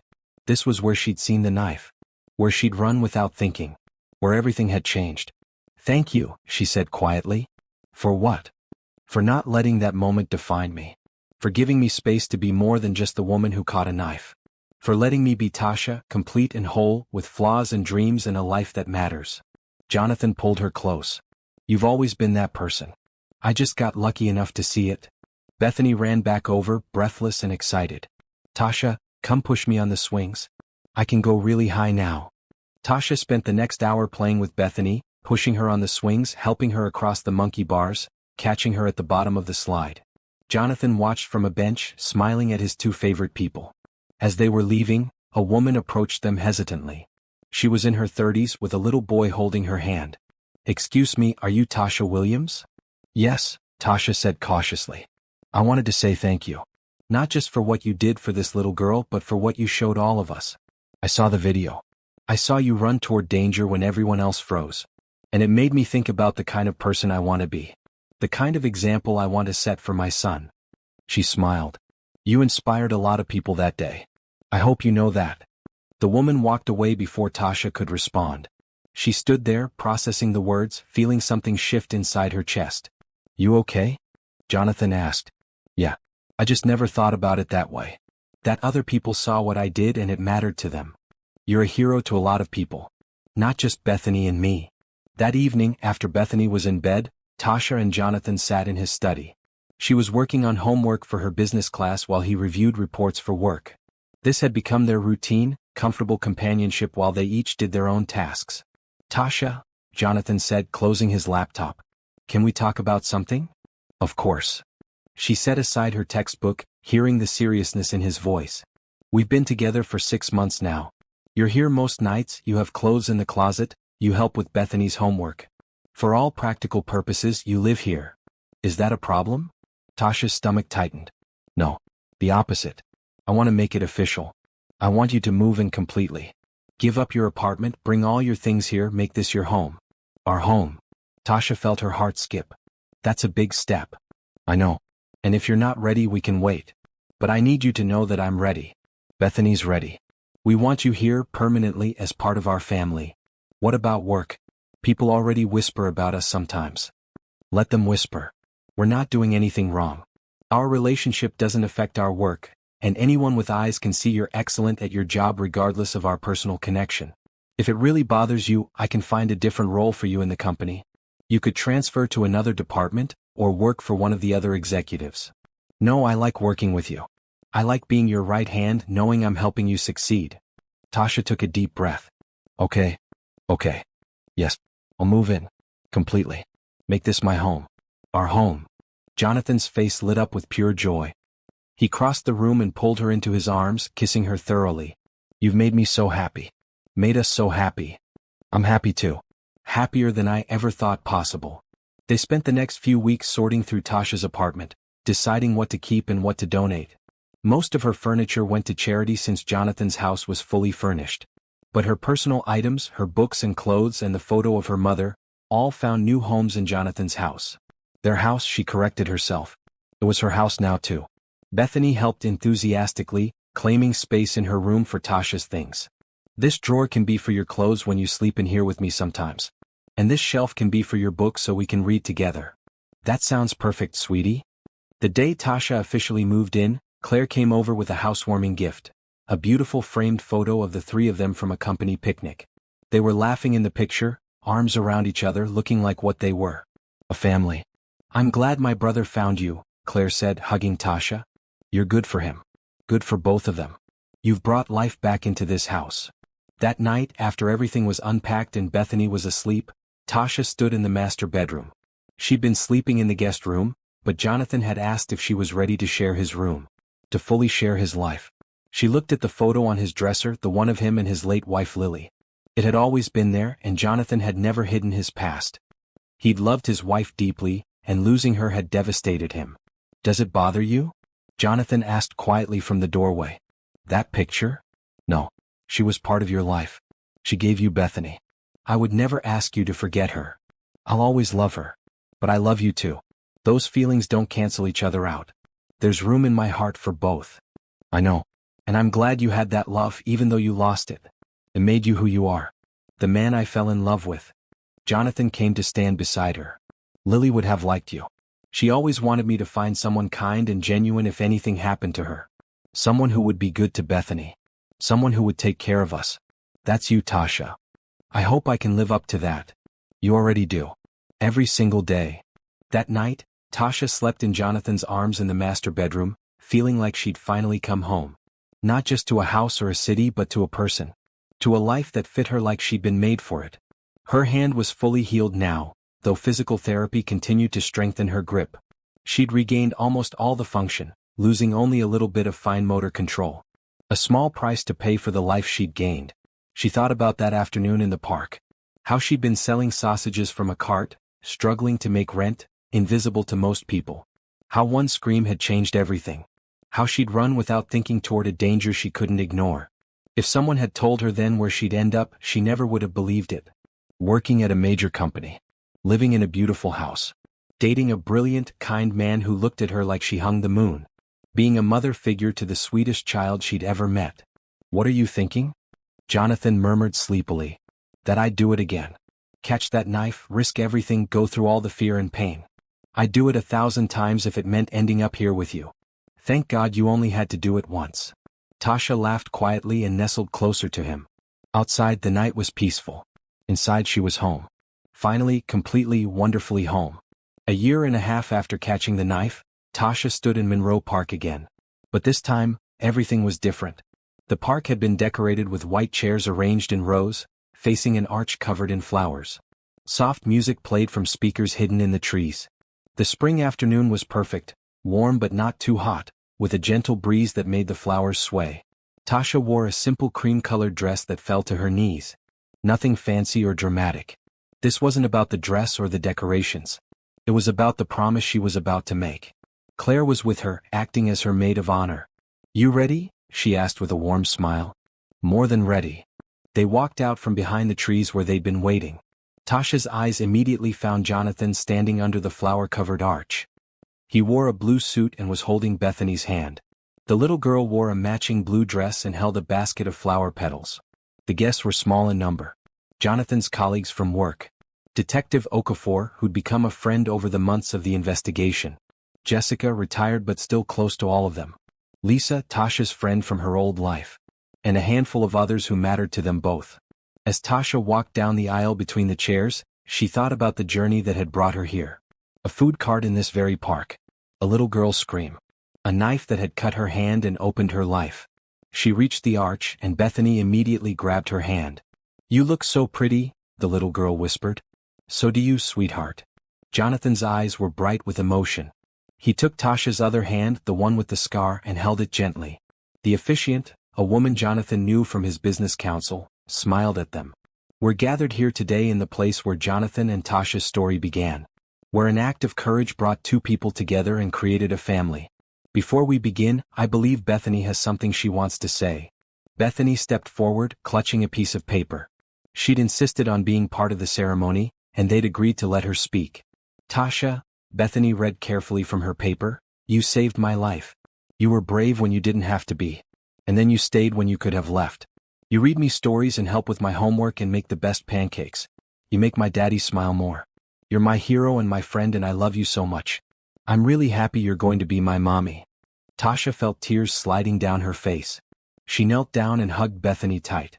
"I love you too, sweet girl. So much." The ceremony was short and simple. They'd written their own vows. Jonathan went first. "Tasha, the day I met you, you saved my daughter's life. But you did more than that. You saved mine too. I'd been so focused on work and responsibilities that I'd forgotten what it meant to really live. You showed me courage and kindness and hope. You brought joy back into our lives. I promise to love you, support your dreams, protect your heart, and be the partner you deserve for the rest of my life." Tasha wiped her eyes and began her vows. "Jonathan, when I caught that knife, I was just trying to save a child. I never imagined I'd find a family. You saw me when I was invisible. You helped me when I would have refused out of pride. You gave me a chance to be more than I thought I could be. I promise to love you and Bethany with everything I have. To be your partner, your friend, and the mother Bethany deserves. For all the days I'm given." They exchanged simple gold rings. The officiant pronounced them married. And when they kissed, Bethany cheered loudly, making everyone laugh. The reception was in Jonathan's backyard, which had been transformed with lights strung through the trees and tables set up with food and cake. It was casual and joyful, exactly what they wanted. Tasha danced with Jonathan, with Bethany, with Claire. She talked to Detective Okafor about her new case, a fraud investigation that had her traveling. She hugged Jessica, who cried and told her she was proud of the woman Tasha had become. Lisa pulled her aside at one point. "Look at you," she said, shaking her head in amazement. "Remember when we used to split $1 menu dinner because neither of us could afford a full meal?" "I remember. I'll never forget where I came from, Lisa." "I know you won't. That's why you're still you even with all this. You didn't let the money or the man or any of it change who you are at your core." As the sun started to set, painting the sky in shades of orange and pink, Jonathan found Tasha standing by herself for a moment, watching the party. "Mrs. Reynolds," he said, trying out her new name. How does it feel? Strange. Good. Right. She turned to him. I keep thinking about that day in the park. How scared I was. How I didn't know if I could do it. But I did it anyway. That's always been who you are. Someone who does the hard thing because it's right. I'm glad I ran that day. I'm glad I caught the knife. I'm glad I let you help me instead of pushing you away. Every choice led me here, to this moment, to you. To us, Jonathan corrected, nodding toward Bethany, who was dancing with Claire. All three of us. Later that evening, after the guests had left and Bethany had finally fallen asleep from exhaustion, Tasha and Jonathan sat on their back porch. They'd decided to skip a honeymoon for now. Neither of them wanted to leave Bethany, and they'd take a family trip somewhere special over the summer instead. I got something for you, Jonathan said. He pulled out a small wrapped box. I know we already exchanged rings, but I wanted to give you this too. Tasha opened it to find a delicate necklace. The pendant was a small silver knife with a tiny diamond set in the handle.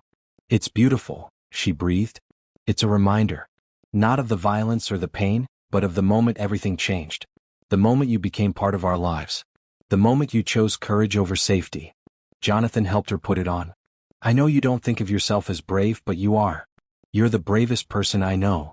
I was just doing what needed to be done. Exactly. That's what courage is. Tasha touched the pendant, feeling the smooth metal. Do you know what I'm most grateful for? Not the job or the house or even this perfect day. It's that I get to be Bethany's mom. That I get to be part of raising this incredible little person. That I matter to someone the way she matters to me. You matter to both of us. More than you'll ever know. They sat in comfortable silence, watching fireflies begin their nightly dance in the yard. Inside the house, their daughter slept safe and sound. Around them, a life they'd built together hummed with possibility. Mrs. Reynolds, Jonathan said again, like he was enjoying the sound of it. What do you want to do tomorrow? Breakfast with my family. Maybe go to the park. Come home and do laundry because we're out of clean towels. Make dinner together. Normal things. Perfect things. Normal does sound perfect. 3 months later, Tasha walked across a stage in a blue graduation gown, accepting her college diploma. Jonathan and Bethany cheered from the audience, Bethany holding a sign that said, "That's my mom," with hearts drawn all over it. She'd finished her degree in business administration, maintaining a 4.0 GPA while working full-time and being a wife and mother. It had been hard, juggling everything, but she'd done it. She'd proven to herself that she could achieve anything she set her mind to. After the ceremony, they went out for celebration dinner. Bethany insisted Tasha wear her graduation cap the whole time. I'm so proud of you, Jonathan said, raising his glass in a toast. You're incredible, you know that? I just kept going. One class at a time. One assignment at a time. That's all any of us can do. Keep going. Keep trying. Keep moving forward. Tasha thought about how far she'd moved forward. From a food cart to an executive desk. From a broken locked apartment to a real home. From being alone to being part of a family. From surviving to thriving. At work the next week, there was a surprise waiting for her. Jonathan's senior leadership team had gathered in the conference room with a cake. We wanted to congratulate you on your graduation, said Michael Torres, the VP of Operations. We also wanted to offer you a new position. Director of Operations Support. It's a promotion with your own team and a significant raise. If you're interested. Tasha looked at Jonathan, who smiled. This is separate from our personal relationship. The leadership team made this decision based on your work performance over the past 18 months. You've earned this on your own merit.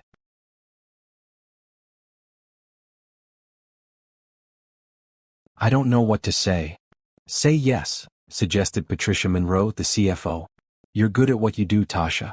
You see problems before they become crises. You communicate clearly. You build relationships. Those are leadership skills. We need them on the operations team. Tasha thought about refusing, about worrying it was too much too fast. But then she remembered Jonathan's words from long ago, let yourself have it. This is your life now. You earned it. Yes, she said firmly. I'd be honored to accept the position. The transition into leadership was challenging but rewarding. Tasha discovered she liked managing people, helping them grow and succeed. She brought the same caring approach to leadership that she'd always had in life. She remembered what it felt like to struggle, to need help, to want someone to believe in you. 6 months after her promotion, she hired a young woman named Angela Martinez who was working 2 jobs and attending night school. Angela reminded Tasha of herself, scrappy and determined but needing a chance. "I believe in you," Tasha told her on Angela's first day. "You're going to do great things here." Angela's eyes filled with tears. "Thank you for giving me this opportunity. Someone gave me a chance when I needed it. Now I'm paying it forward." At home, life was beautifully ordinary. Bethany was thriving in second grade. She'd inherited her father's intelligence and her new mother's kindness. She talked about becoming a doctor someday so she could help people. Or maybe a teacher, she mused one evening while Tasha helped her with homework. Or an artist. Or a scientist. "You can be anything you want," Tasha assured her. "You have time to figure it out." "What did you want to be when you were my age?" Tasha thought back to her childhood before her mother got sick. "I wanted to be a chef. I loved cooking with my mom." "You still love cooking. You make the best food ever." "Thank you, baby. But I ended up doing something different, and that's okay too. Life takes you where you need to go, not always where you planned. Like how you didn't plan to catch a knife, but if you didn't, you wouldn't have met us." Exactly like that. On their first wedding anniversary, Jonathan surprised Tasha by taking her back to Monroe Park. They walked to the spot where her food cart had been, where she'd seen the knife, where everything had changed. "I wanted to come back here with you," Jonathan said. "To remember but also to celebrate. This place represents the worst moment of my life. But also the best. The moment I almost lost everything, and the moment I gained everything. I feel the same way. When I touch this scar," Tasha held up her palm, "I remember the pain. But I also remember the little girl I saved. The family I found. The life I built from that moment." What would you tell that version of yourself if you could go back? The woman working the food cart, struggling to make rent, invisible to most people? Tasha thought about it. I'd tell her to run when she hears that scream. To catch the knife without hesitation. To let the man in the gray suit help her instead of pushing him away. To believe that she deserves good things. She looked up at Jonathan. I'd tell her that everything is about to change and it's going to be scary and overwhelming and wonderful. And that she's strong enough to handle all of it. She was always strong enough. She just didn't know it yet. They stood together in the park where their story began, holding hands, watching children play. A little boy fell off the monkey bars and started to cry. His mother rushed over, scooping him up, kissing his tears away. Tasha smiled. That was her now. The mother who rushed to comfort. The woman who caught the falling child. The person who showed up when it mattered. She'd caught a knife with her bare hand and bled for it. But that blood had watered a garden. A garden full of love and family and belonging. A garden where she could finally plant roots and grow. Ready to go home? Jonathan asked. Tasha thought about their house, where Bethany was waiting with Claire, probably making too much noise and eating too much ice cream. Where homework was scattered on the kitchen table and photos covered the walls. Where she belonged completely and totally. Yes, she said, squeezing his hand. Let's go home. And they walked out of the park together, leaving behind the ghosts of who they used to be, walking toward the life they'd built from courage and kindness and hope. The knife had cut her. But it had also set her free. And in the end, that was everything.